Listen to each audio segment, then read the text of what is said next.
Salut, moi c'est Rohan, je suis étudiant en école d'ingénieur et j'essaie de lancer une boîte avec mes copains, je te raconte. Pour un peu de contexte, moi j'ai bossé pas mal en freelance pour développement de sites web, d'applications. À côté de ça, je devais gérer mes cours en école d'ingé, le sport, la vie perso, et je me suis vite rendu compte que j'allais avoir besoin d'une organisation solide pour gérer tout ça. J'ai testé des centaines d'applis et j'ai toujours fini par les abandonner parce que soit elles étaient trop complexes à gérer, soit elles proposaient trop peu. Et surprise, je suis un geek, j'ai essayé de lancer mon truc. À cette époque, on est fin 2024 et je te montre les premières idées que j'ai eues. C'est immonde, mais ça pose les bases. J'ai une appli qui est dispo sur mon ordi, sur mon téléphone, qui est facile à utiliser et que ce soit vraiment mon petit assistant personnel. J'en parle à mon pote Sylvain, qui est un peu dans le même délire que moi, qui est en école d'ingé, qui a pas mal de projets, et on se dit qu'on essaie de se capter sur Paris pour essayer de commencer à lancer le truc. Évidemment, comme on est des lumières, on se donne rendez-vous à la bibliothèque, un jour férié.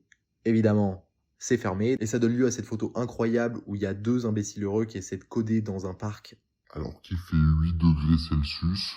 Bref, ensuite je me motive, je fais un logo plus professionnel, j'ai ajouté des petites étoiles qu'on m'a rapidement dit de dégager. De fil en aiguille, ça commence à prendre forme, on en parle autour de nous, on a discuté avec des freelances, des étudiants, des professeurs, des gars en boîte, etc. Et on a vraiment compris qu'il y avait quelque chose à faire derrière. Et devinez quoi, c'est ce qu'on va faire. Mais ça c'est pour le prochain épisode, n'hésitez pas à me dire si vous voulez plus de détails. En tout cas, moi je vous dis à la semaine prochaine pour la suite.